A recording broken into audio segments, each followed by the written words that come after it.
Hey everyone, I'm working to hit 1,000 subscribers, and I need your help to get there. If you enjoy this content, please hit that subscribe button right now. The Bichette free agency situation just took a massive turn that changes everything for Toronto's off-season strategy, and honestly, this might be the most significant development we've seen in weeks, because Bo just made it official that he's willing to play second base permanently, and that single decision completely reshapes his market, expands the number of teams interested in him, and directly impacts how the Blue Jays need to approach the next few weeks. This is Blue Jays Nation News, where we break down every critical development affecting Toronto's roster. And today we're diving into why this announcement matters so much and what it means for both the Tucker pursuit and Bo's future. Hit that like button, drop your thoughts in the comments, subscribe if you're new here, and turn on notifications because this offseason is reaching a critical point where decisions are about to start happening fast. Mark Feinsand just reported that Bo Bichette has officially started telling teams he's willing to move to second base. And that's not just a minor detail. That's a fundamental shift in how his entire free agency gets evaluated. Up until now, teams were hesitant because they saw him as a shortstop with serious defensive limitations. His metrics at short have been rough for years, bottom percentile in outs above average, and most organizations simply weren't comfortable paying premium money for a player whose glove work created more problems than solutions at that position. But second base changes absolutely everything. His arm strength works better there. The range concerns become less significant. Teams can focus on his bat, which is legitimately strong, without worrying about defensive liabilities killing them in close games. And here's the key part. Way more teams need second basemen than shortstops right now.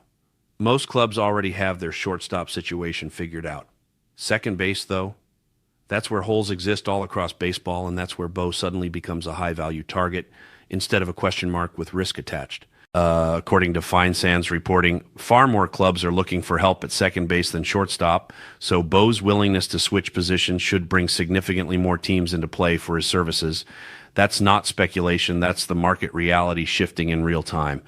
And while that's great news for Bo because it expands his options and potentially drives up his price, it's complicated news for Toronto because now they've got more competition if they want to bring him back. Here's where this gets really interesting from Toronto's perspective. If Bo is willing to play second base, suddenly the Blue Jays can optimize their entire infield. You slot Andres Jimenez at shortstop where his elite defense plays up. You put Bo at second where his bat carries more weight than his glove, and you've just upgraded defensively without sacrificing offensive production. That's a massive win if Toronto can actually execute it. But the flip side is that other organizations are now running those same calculations and realizing Bo makes way more sense for them at second than he ever did at short. The Red Sox become a real threat now. The Yankees could absolutely get involved, and that's the nightmare scenario for Blue Jays fans. Imagine Bo signing with a division rival because Toronto was too focused on Kyle Tucker and didn't act with enough urgency. That's the kind of outcome that haunts a front office for years, especially if Tucker ends up signing elsewhere anyway. So the pressure is building on Toronto to figure out their priorities and move decisively before both players slip away. Buck Martinez came out recently and said he believes there's an 80% chance Bo returns to Toronto. That's a bold statement, and Buck's got connections and insight most people don't have, so his confidence matters. He specifically said he knows Bo wants to come back. That's not guessing. That's someone who's talked to people close to the situation and feels comfortable making that claim publicly. But wanting to come back and actually coming back are two different things, especially if another team comes in with a better offer or a clearer commitment right now. Let's talk about Kyle Tucker for a second because that timeline is directly tied to the Bo situation. Ben Nicholson-Smith recently reported that the Blue Jays are in a strong position for Tucker. They're clearly willing to spend, they want to win, and they'd be an appealing destination for any free agent, especially someone who lives in Tampa like Tucker does. That geographic connection keeps getting mentioned, and for good reason. It's a legitimate factor when you're talking about where someone wants to spend the next decade of their life. What's interesting is that the Tucker market doesn't seem as crowded as people expected. The Phillies haven't gone all in. The Mets are focused elsewhere. Teams that could afford Tucker and could use him aren't pushing as hard as you'd think, which means Toronto's odds keep improving. But Tucker can afford to be patient. He's the top free agent available. He's got no pressure forcing a quick decision. He can wait, evaluate every option, and make sure he's picking the perfect situation. That's great for him. It's stressful for Toronto trying to balance two major pursuits at once. Before we keep going, hit that like button if you think Toronto should prioritize Tucker, or comment if you believe bringing back Bo should be the main focus. Here's the question I want Blue Jays fans to seriously consider. Would you rather have Kyle Tucker knowing that means Bo probably signs with an American League East rival? Or would you rather keep Bo and watch Tucker sign somewhere in the National League where he's not a threat twice a year? Because that might be the real choice Toronto faces. Tucker is the better player right now. Most evaluators would agree on that. But if bringing him in means watching Bo put on a Yankees or Red Sox uniform and torment Toronto for the next 6 years, does that trade-off still make sense? I think it does, honestly. You take the elite talent when you can get him, and you trust that your roster is good enough to compete, even if a former player ends up somewhere else in the division. But I understand why that scenario makes people uncomfortable. Nobody wants to see Bo succeed elsewhere, especially not in a uniform they have to watch all season long. It's an emotional decision as much as it is a strategic one. The Blue Jays also made a small move recently, trading Justin Burrell to the Guardians for cash considerations.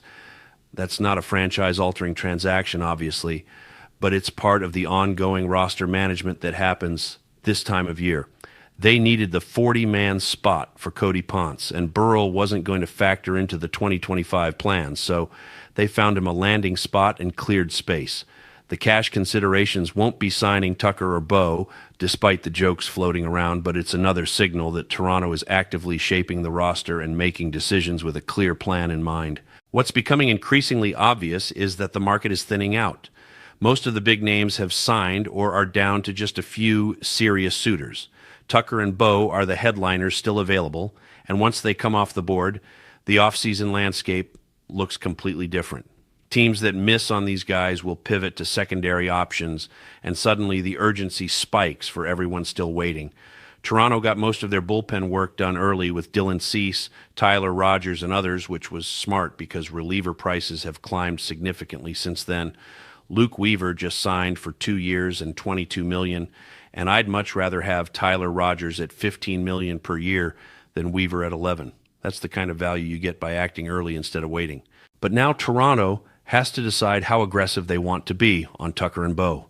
Do they keep waiting patiently while Tucker takes his time, trusting that Bo will still be there as a fallback if needed, or do they recognize that Bo's market just expanded dramatically and they need to engage more seriously before another team swoops in? Because every day that passes is another day Bo's camp is hearing from other organizations who now see him as a perfect fit at second base. Reality is setting in for both Bo and Toronto. He's accepted that teams don't view him as a shortstop moving forward, and that acceptance opens doors that were previously closed. Toronto has to accept that they might not have the luxury of waiting around forever while Tucker makes up his mind. Decisions are coming, whether people are ready or not, and the next 2 weeks could define Toronto's competitive window for the next 5 years. So here's my question for Blue Jays Nation. Type yes or no in the comments. Yes, if you'd be fine getting Bo instead of Tucker, as long as it means Bo doesn't go to a division rival. No, if you'd rather swing big for Tucker, even if it means watching Bo succeed elsewhere. Because that might genuinely be the choice Toronto faces, and how fans feel about that trade-off matters when you're evaluating what the front office should do. Like this video if you want more Blue Jays off-season coverage. Subscribe so you don't miss any updates as Tucker and Bo situations develop. Turn on notifications because things are heating up, and the next big signing could drop any day now. This offseason isn't slowing down. It's accelerating toward decisions that will shape everything about Toronto's 2025 season and beyond.